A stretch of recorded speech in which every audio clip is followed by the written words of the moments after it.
Muitas pessoas estão usando o período do isolamento social para cultivar e cuidar das plantas dentro de casa. Além de trazer benefícios para o corpo e a mente, o cultivo ajuda a controlar a umidade e limpar o ar que respiramos. Convidamos a designer de interiores Raquel Barcelos para conversar conosco sobre como essas plantas podem trazer leveza ao cotidiano. Raquel, você tem uma loja virtual que se chama Maluca da Botânica.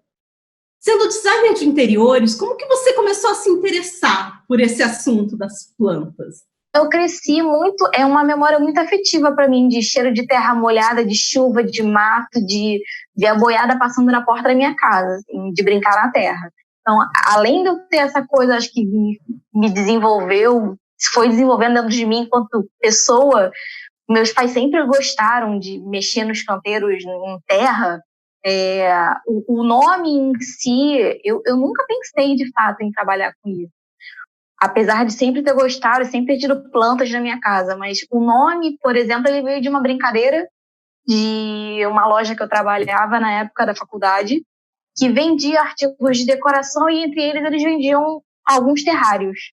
Só que eles vendiam os terrários vazios. E para tentar alavancar as vendas, eles passaram a plantar os terrários para vender pronto. E ninguém gostava de fazer. E para mim era muito natural se me oferecer para fazer. E aí o nome veio de um dia que eu estava de folga e chegou reposição de planta. E aí um dos vendedores me ligou e falou: você que é a maluca da botânica? Então, as plantas chegaram, amanhã quando você vier, você monta. Eu falei, tá bom. E aí essa brincadeira foi pegando. E aí ele me profetizou. Ele falou, gente, esse nome é muito bom. Um dia você vai sair daqui, você vai abrir uma marca com esse nome. Você tá maluco? Nunca, jamais. Não passava pela cabeça. Enfim, saí e tava relativamente perto do Natal. Acho que eu saí dessa loja em outubro. E aí fiquei com essa sementinha na cabeça.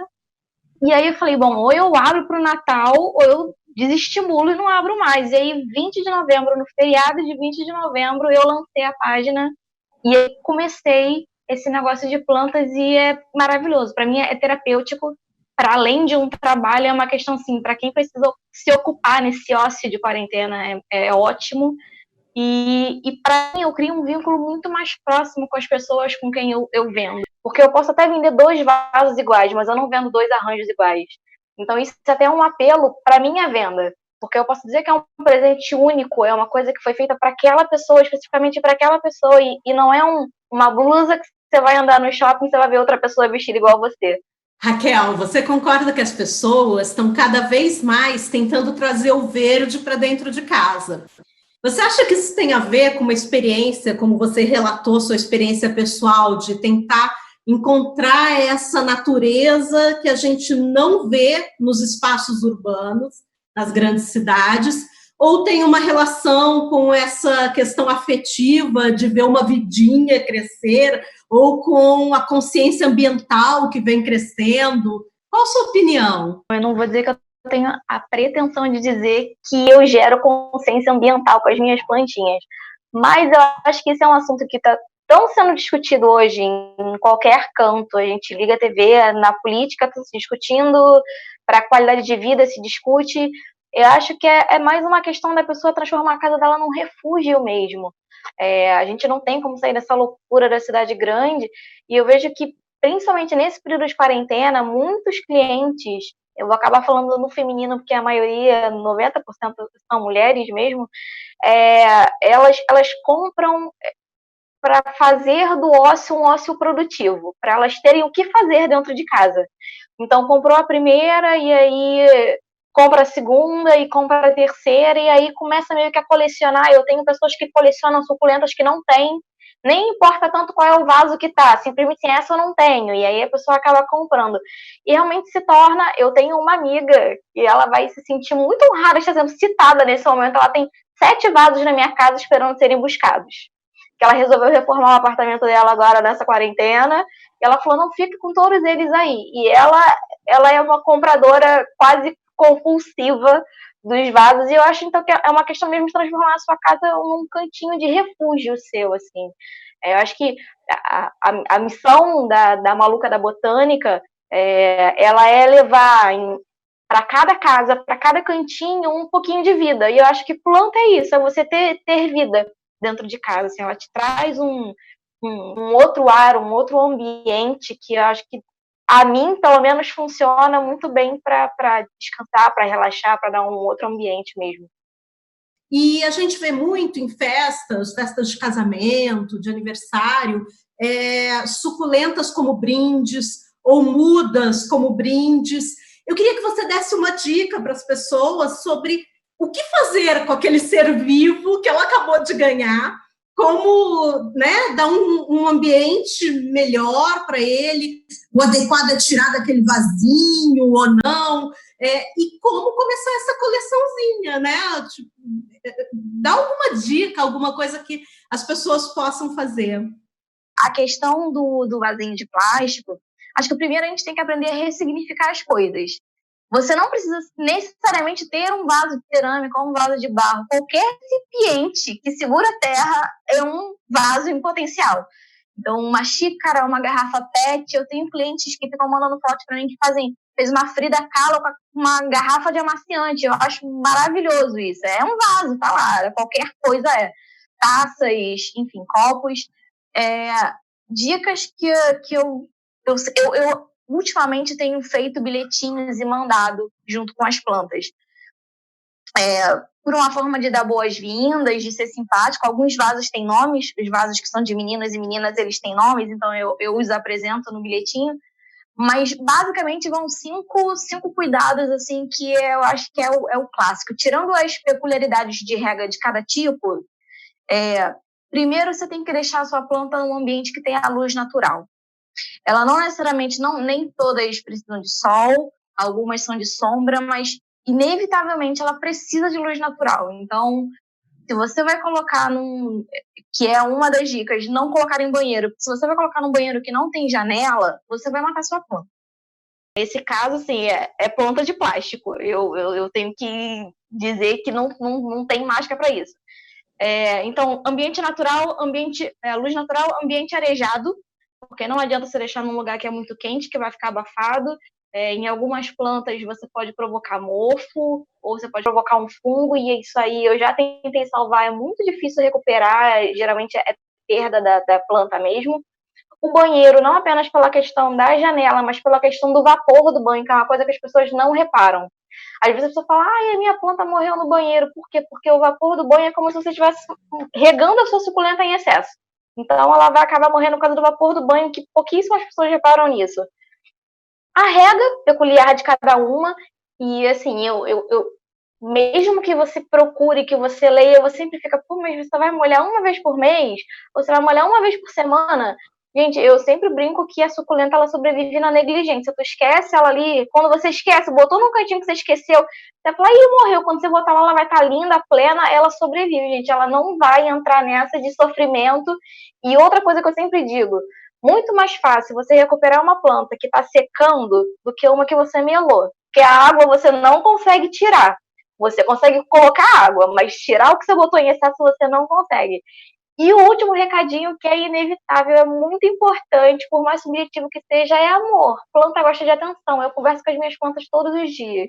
Os seus objetos, eles têm muito de design, né? Pela sua formação de design de interiores, eles são objetos, são vasos, são coquedamas, são terrários, mas eles são objetos decorativos, né? Todos eles têm essa importância do design, todos eles funcionam como adornos.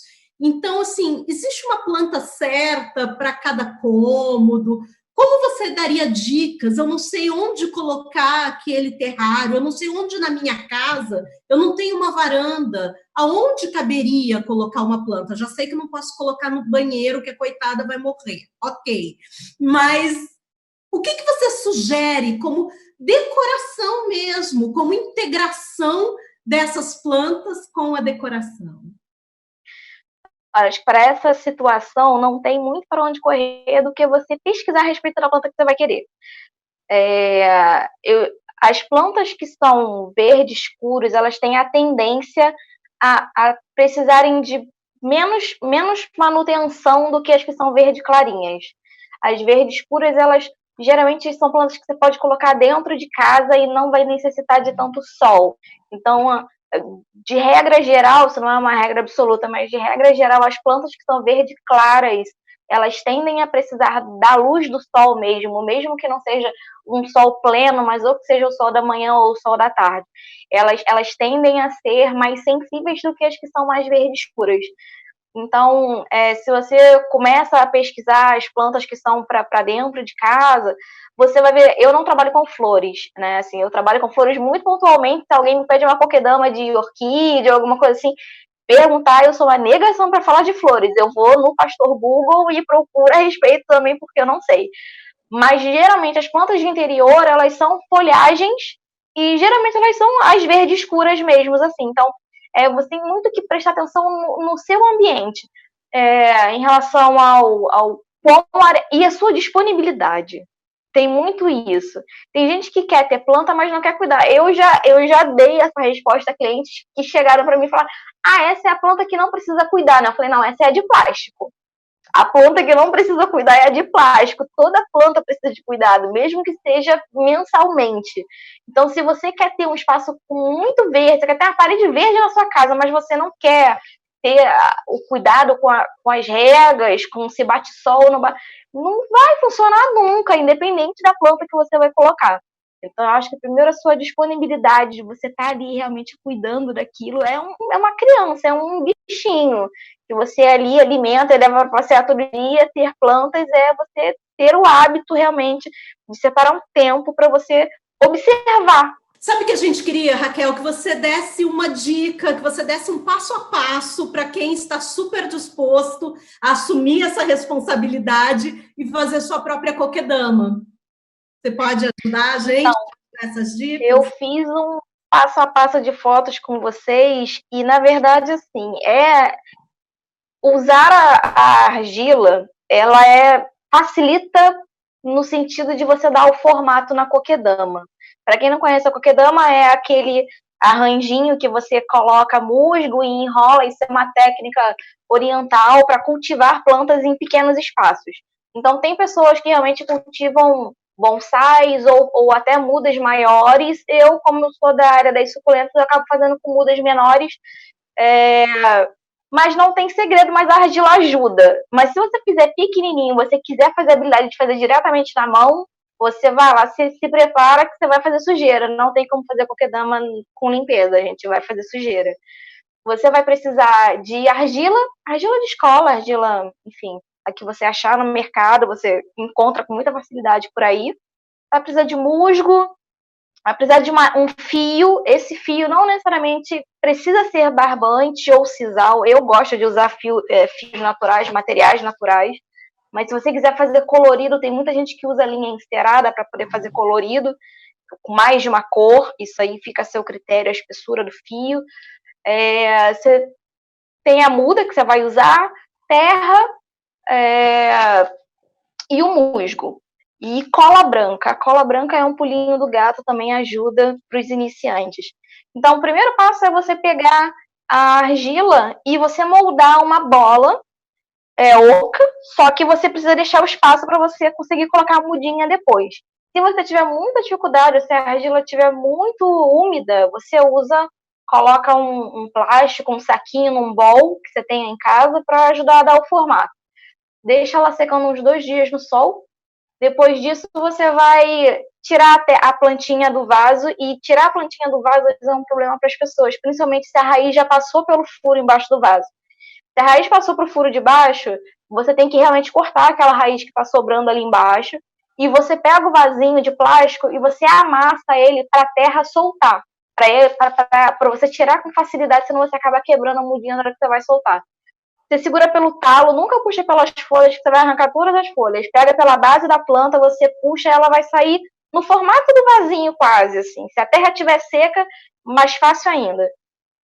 Coloca a mudinha lá dentro da bola de argila, preenche tudo com terra até a boca, e aí tá ali arrumadinho. Aí vem a parte que você já tem que ter uma consciência um pouquinho maior. Você abre um plástico, faz uma cama de musgo, para você ter o suficiente para cobrir aquela bola. Você vai pegar cola branca, um pincelzinho, e aí você pinta de cola branca toda por fora aquela bola. Isso vai ajudar você na hora de colar o musgo, porque o musgo, antigamente eu só borrifava e umedecia, mas aí cai numa quantidade maior, a sujeira é maior. Passou cola branca em volta, pega aquela caminha de musgo e vai apalpando até ela ficar ali bem presinha. Vai cair, vai fazer sujeira, não tem como correr disso. O fio que você usar já vai estar ali na sua mão, ali a mão. E aí as primeiras passadas são as mais complicadas, mas são as mais importantes. Você não tem que fazer as primeiras passadas tão organizadas. As primeiras passadas você tem que tentar fazer de forma que você vai pegar, fazer uma rede naquilo ali, para aquilo ali criar uma primeira estrutura. Depois você vai dando o acabamento conforme você repete o movimento das passadas da linha. Você vai passar sempre bem pertinho do talo, lá em cima e por baixo, e aí você vai girando aquela bola e você vai... É como se você estivesse reenrolando o novelo. Você vai fazendo naquela bolinha ali, até você cobrir o suficiente. Tem gente que gosta de cobrir todo o musgo, tem gente que gosta... Eu gosto de deixar o musgo um pouco aparente. Quando você achar que foi o suficiente, você dá um nozinho, você pega, faz um nozinho ali, bem preso, bem firme. Você tem que fazer isso bem firme, porque depois senão a linha acaba soltando e quando desamarra não tem muito mais jeito. Deu um nozinho e tá ali, tá pronto. Para você regar, como na bola de argila eu não faço furos, quando é só direto no musgo e na terra, você molha, você mergulha ela num bolzinho com água, até faltar uns 2 dedinhos, e aí vai sair um monte de bolinha de ar, ela vai ficar pesadinha, que ela vai absorver toda aquela água, e você deixa escorrer um pouquinho e volta com ela pro lugar. No caso da bolinha de argila, como a abertura é só em cima, você vai molhar por cima, você não vai encharcar, você vai lembrar assim, mas e aí vou afogar, se você molhar o suficiente para afogar a planta, para encharcar até a boca, você matou a sua planta. É tudo bem pouquinho, então assim, não corre o risco dela vazar, dela molhar o seu móvel, você molha por cima um pouquinho, e como a água fica bem presa ali dentro, você vai regar de 15 em 15, dependendo da planta, uma vez por mês, e isso dali fica... E o crescimento dela é muito limitado ao espaço que a raiz tem para desenvolver. Então, ela acaba não crescendo muito além do que você vai colocar ali. Ela vai, de repente, sair uma mudinha, vai crescer um pouquinho, se for folhagem, vai encher um pouquinho mais, mas ela fica muito limitada àquele espaço físico. Não só na coquedama, como em qualquer vaso que você coloque, ela se limita muito ao espaço que a raiz tem para desenvolver. E aí ali, ou você deixa apoiado numa mesinha, ou você pendura. Se você pendurar com fio de nylon, então fica parecendo que está flutuando, assim, aquela bolinha na sua varanda. Tem gente que põe em varal de cortina, em varão de cortina, na tela da varanda. Eu tenho tela aqui porque eu tinha gato, então tudo meu é pendurado na tela da varanda. Mas para qualquer cantinho, quiser colocar uma mão francesa, num gancho de rede, qualquer lugar, qualquer cantinho cabe. Raquel, e onde as pessoas conseguem encontrar os seus produtos, se elas quiserem saber mais sobre sua loja? Então, a gente está nas redes sociais, no Facebook e no Instagram, mas eu admito que eu gerencio mais o Instagram. O Facebook eu acabo só compartilhando as publicações no Instagram, eu jogo para o Facebook, mas Facebook e Instagram é o mesmo nome, é A Maluca da Botânica. A logo é um cacto preto. Gente, a Maluca da Botânica só vai ter. Você vai digitar a Maluca da, já vai aparecer lá completando para vocês. Vocês podem falar comigo pelo direct. No Facebook tem já o link pro WhatsApp. A gente estava com planos de abrir uma loja física agora no Flamengo, mas aí veio toda essa pandemia, toda essa loucura, e aí o plano foi adiado. Mas a gente tem a intenção ainda de abrir a nossa loja física lá no Flamengo. Mas, por enquanto, vocês me acham nas redes sociais. E aí a gente faz ou por retirada, que é aqui no Maracanã, ou a gente faz por entrega, e aí é por aplicativo de carro, mesmo eu envio, ou a pessoa vem pegar, ou a gente acaba enviando, mas a gente envia para qualquer lugar, mas nas redes sociais, a Maluca da Botânica. A casa reflete a nossa personalidade. Aproveite as dicas e dê um toque especial à sua casa e à sua vida. Design-se.